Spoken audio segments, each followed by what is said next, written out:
Hey everyone, Eggman here with another video, and today we have two new star decks coming to the One Piece card game. We have the Luffy as well as the Yamato star deck coming out this Friday, and there are some new cards that are kind of important for both these decks, especially since they are for black and yellow, which kind of have these smaller card pools, at least compared to blue, red, green, and purple, since they kind of came out later in this card game. So really cool. We're gonna go over the decks and just kind of some important cards that I like from both of them, as well as some upgraded deck list with the entire card pool in consideration. So one, if you guys like these videos, make sure to hit the like and subscribe button, as well as make sure to check out my live streams. We're going to be testing these decks and many others in the next couple of weeks, and it should be a good time as well. So make sure to check out my Twitch, make sure to hit that follow button, and let's just jump on into it. So we do have two new leaders. We have the Monkey D. Luffy, so obviously Straw Hat Crew, 5k black leader. Your turn, when a character is KO'd, give up to one rested Dawn card to this leader. So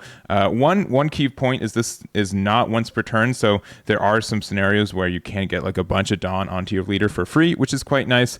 I think it's a little restrictive for what it is, being able to give rested Dawns as well as just when a character is KO'd with it. It does mean that you have to kind of play it like in like the incorrect times. Sometimes you have to play a character card first and then do some swings, and like so you can get hit by cards in your opponent's life. So a little bit tricky there. I wish it was just give up to one rested Dawn to a character, not just this leader, because I do think there are some situations where you'd want to give it to some of your characters instead, but not too shabby for what it is. Generically, it's strong. The fact that it is a Straw Hat means it doesn't get any like the CP9 or the Navy boost from it, but it's okay. It's not like the worst black leader. Shout outs to Sakazuki, but this is it has some ups and downs, and you have to play it a little bit differently. But I do think there are some advantages to using this. Just the fact that you get to be a free 6k and plus sometimes is really cool. And then also we have the Yamato leader, which I'm a little bit more excited for Yamato. It's a yellow leader. It is the land of Wano, so you can't use the 10 drop Big Mom in this deck because it does have to be specifically a the Big Mom Pirates type, but it does have this Dawn ×1 on your opponent's turn. While your life has 2 or less cards in it, this gains plus 1k power. So being able to be a 6k leader for essentially free every turn is really good. We've seen this with Newgate, obviously, and so being able to be more defensive in that way and kind of a little bit harder to get rid of, I think is very strong in that sense too. So really like the idea of this Yamato and kind of what it goes for, and it's kind of like a more I'd say both of these are I'd say are more tempo based than either rush or control, but I think that kind of works out for them. So some key cards to look at. So these are the super rares for both of them. We have the Uta, which I think this card is really neat. I don't know if it's good, but the fact that we don't have like a lot of good 2-drops in black already means that I do like teching in a copy or two. But it just says this character cannot be KO'd by battling against a leader, so your opponent's leader can't swing into it and try to KO of it, which is a nice little perk for it. That also activate main, you may rest this card, give it to one of your opponent's characters -2 cost during this turn. So being able to do that is great. So like the idea is that your opponent has one card out, use Uta's effect to get it -2, get rid of it with some effect, and then your opponent can't get rid of this Uta during their next turn until they with their leader swing, which means you can protect it and then swing with it again. So obviously pretty good. Also, but 3k 2-drops are very easy to get rid of too, especially if they just play Marco, they just get rid of it for free. So I think that's like the biggest bane for the Uta card, but it's otherwise fine, and I think it's interesting to work with and go from there. Then we have the 9-drop Shanks, and honestly, I do not like this card. I think it is just too overbalanced for any goodness for it. I think there are a lot of ways that this could have been like a little slightly better and not broken, but it's a 9 cost, which means that you got to spend like most of your turn, if not all of your turn, to do so. And it says on play, you may trash 1 card from your hand, KO all of your opponent's characters with a cost of 1 or less, which is not terribly difficult to do, like a pop or one. I don't know. It's a good board wipe, since we don't have a lot of board wipes in this game in general. It's like our first one of those, right? But at the same time, man, is it very, very hard to work with this. And the fact that you have to trash a card from your hand, like you trash 1 card to get rid of a 1 cost, like that doesn't make sense. I wish it was either like activate main, you can trash 1 and KO 1 or less. That means that you can at least combo with it the next turn after you play it, or if it was just on play and you didn't have to trash a card, because I feel like that's just overkill for the balance of it. It's a 10 drop, it's a 9, but like a 9 cost is pretty much the same as a 10 cost in this game, especially since black doesn't have like really any good 1 drop counters, or even like if you put 9 Dawn in this. Like, what's your 10th Dawn used for, right? Put it under leader for a swing. Like, it's very unflexible to work with, unfortunately. So I wish this was either an 8 cost, like an 8 cost 9k would have been better, even 8 cost 8k.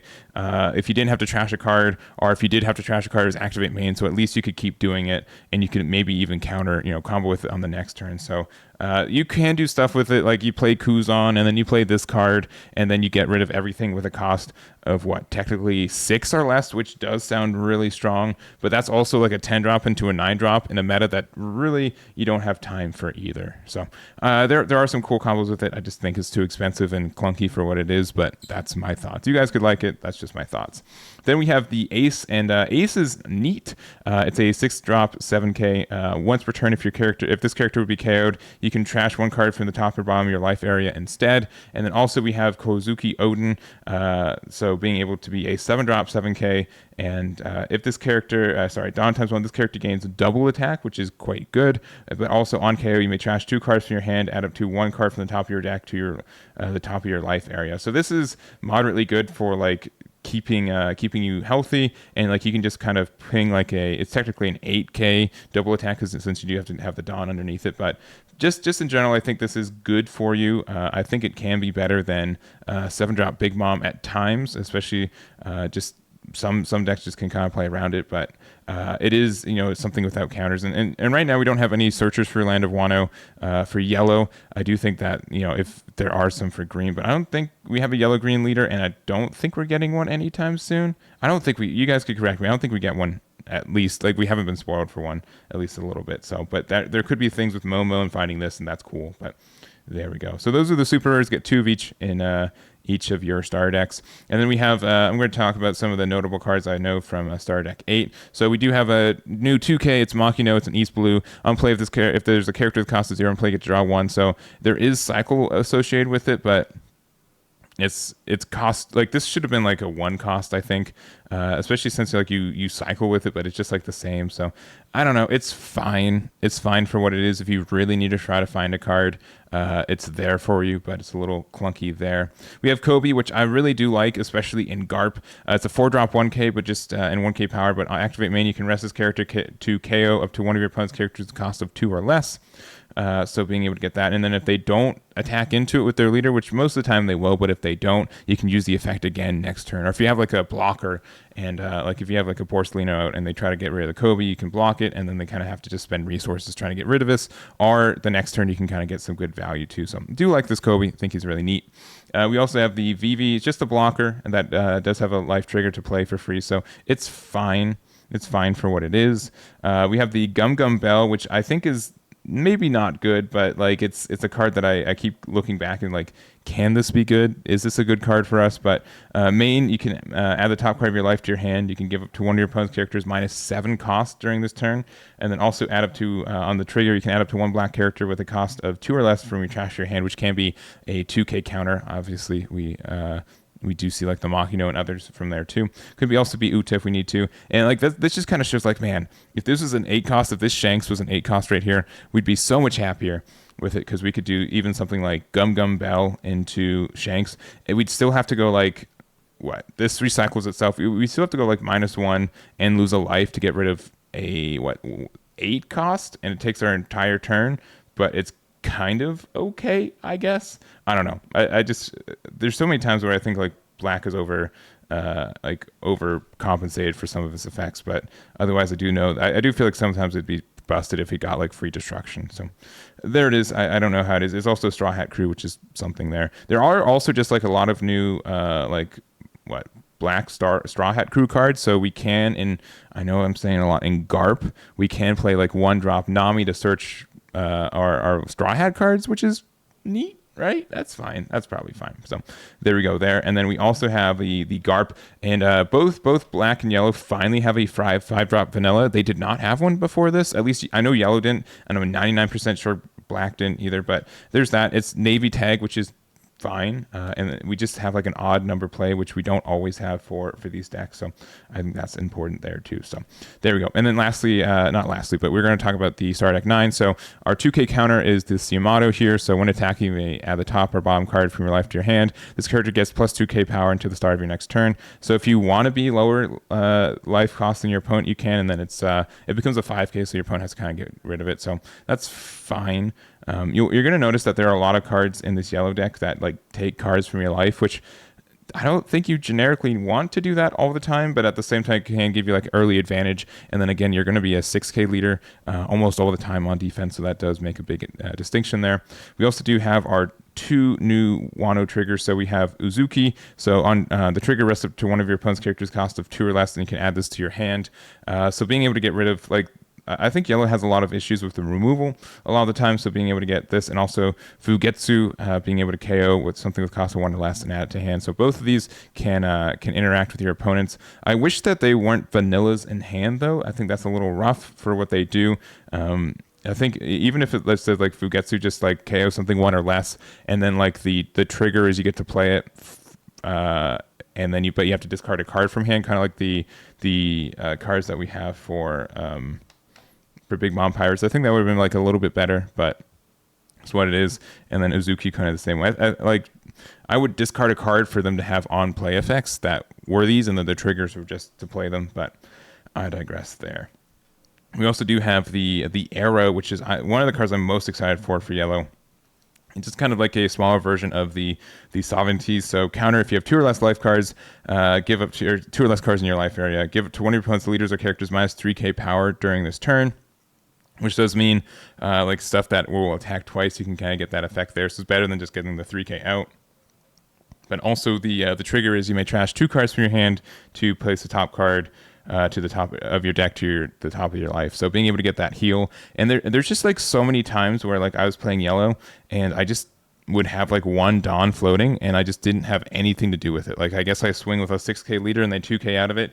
Cool. We did that. So being able to instead have like one of these open for like defense, and with Yamato as like a 6k leader, this technically becomes a 4k counter, right? If you want to think of it that way. So being able to do that I think is good, and can help you out in a lot of spots. So both of these are good. I do like them there. And then we also have the Yamato 5/7, which this is fantastic. We super want to play these. And I think in general too that I would say like going into this, black and yellow are both decks that are generically wanting to go second more times than not. So being able to have these decks that are super okay with going first, I think is something that's also kind of neat for it. So there we go there. And then kind of like 2 more cards we want to talk about, or a couple more cards. These are a little bit more conditional, but I do kind of want to mention them. So we have the Shirahoshi. It's a blocker that also gives something minus 4k.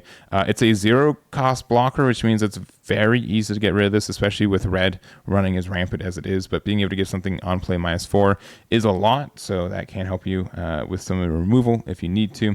We also have Mr. 2 Bond Clay. This one's really neat. This one's actually really, really, really neat. So this has an effect of Dawn ×1 at the end of battle, in which this character battles an opponent's character. You may KO your opponent's character that battle if you do KO this card. So it's a 5/6, 1k counter. If your opponent is attacking into this guy, it does mean that you do have to survive the attack. So if they swing a big 7k into this, you can counter out with a 2k, and then you can use its Dawn ×1 effect to get rid of both cards. So that's fine. And then obviously on offense, if they have like a big like 12, 10 drop big bomb, just swing in Mr. 2, use the Dawn, and then you trade into it successfully. So it's a really interesting piece of removal. I think that this can work very well with the Luffy leader as well. And I think, I could be wrong, I think the timing works out. So if you put the Dawn ×1, you tack in, you KO it, and then the Dawn returns, into your Dawn area, and then the leader can scoop it back up. So I'm 99% sure that's how that works. If it's not, let me know, but that can help you get some extra, boost for your leader. And then we also have Shimosuki. Dawn ×1 when attacking, you can add the top or bottom card of your life to your hand. Play up to 1 yellow Land of Wano type character at the cost of 4 or less from your hand. And the only thing I don't like about this is that we don't have a 4/6. Like if we had a 4/6 vanilla Wano, this would actually be something to consider. But they gave us an Uta for whatever reason. Not Uta. What's the ulti. They gave us an ulti. They gave us an ulti vanilla for us, which is really interesting that they didn't give us the an actual Land of Wano card to play off this for 4/6, but it's what it is. We don't have one, and I don't think in set 4 either. So the fact that there's we're kind of missing some good cards to play off this is kind of hindering this, but being able to play a card for free on tempo I think is strong, so that's something to consider there too. We just don't have the best cards right now. And then lastly we have Thunderbagua. Counter up to one of your leaders are characters gains plus 4k power during this battle. Then if you have 2 or less life cards, place up to one of your opponent's characters cost a 3 or less face down at the top or bottom of their life, and then the trigger is just to draw a card. So this one's okay. I think Sovereignty is just better still in the same slot, but I did want to mention it as a kind of a card to consider there. So that is going to be it for these, and let's go into the example deck lists. Okie dokie. So here is my Luffy list that I've been working with, and honestly I've been trying this list a lot, and I found like mild success with it. So it's just some things to consider on this one. So again, the Luffy leader is quite strong on being able to use the effects to kind of get that off. I've been using some Isho, but I think Kuzan could definitely be a card to consider for the slot as well. If we do get into like the larger end, this does like KO something on hit, and then that does mean like you have like a 6k leader afterwards. So and then like this makes it really easy every turn afterwards to get some KOs on stuff. So which means that your Luffy gets stronger and just everything else. So you do have to be careful that you have to get to actually turn 10, but that's something to consider there. 2 copies of Uta just to try it out, just for some like a little bit of fun. Again, we don't have a lot of low cost turns, so just playing this on turn 2 and just kind of having it chill I think is fine. And then it can also like sometimes you can swing into like some. Like if you're playing in Zoro, they have like 2 things they swung in with it. You can swing with Uta into something, and then you can, and then your leader on the other thing, you can clear the board, and then their opponent's leader can't get rid of your Uta unless they like play a Marco, which I guess they can do a lot. But anyways, I like the card. I don't mind playing it at 2 copies. Kuzan's good, Khalifa's good, and then also Borsalino. And then we're playing the CP9 because I love the archetype for that. So Kaku at 4 copies. We're playing 6 King Pistol since we do play a lot of cards without any counter in them.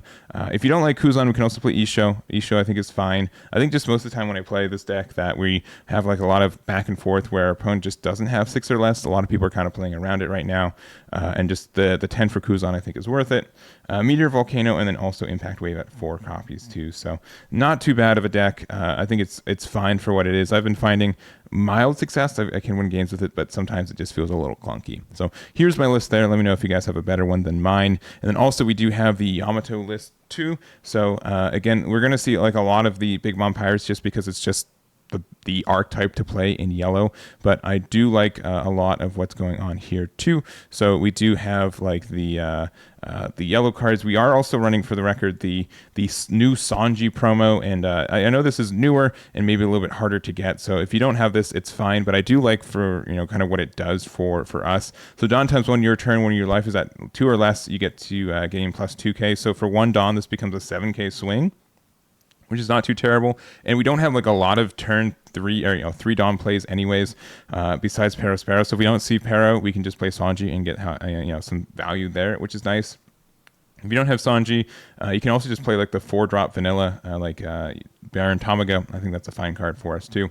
And then just kind of the rest of the stuff. We do have Yamato as well. And if you do have like the Sanji's enough turn 3 plays, I do think that this is a deck that we can play going first, especially since we don't care to get to turn 10 on this list either, because we do have, we can't play the 10-drop Big Mom since we are not a Big Mom Pirates type leader. So I think that's something to kind of make the deck a little bit different than usual, is that we can go first, and being able to play Charlotte Linlin on curve is very strong more times than not. Also, like turn 1 we play Pudding if we have it.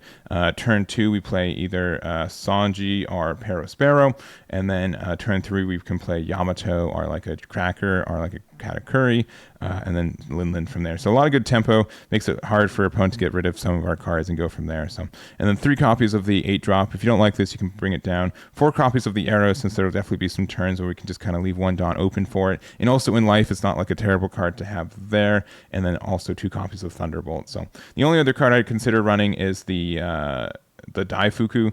If you don't have Sanji, you can play some copies of Daifuku instead. Being able to use it to draw cards, I think, is very strong and can help us get some tempo plays too. So there we are. But this is a list. I haven't tested as much Yamato. We're going to be testing it tomorrow afternoon on my stream. So Thursdays, we're going to try out this deck and see how we like yellow in this meta as well. So that's going to be it for me. Thank you guys so much for watching. Let me know what you guys are excited for with these new star decks, and I'll catch you all next time.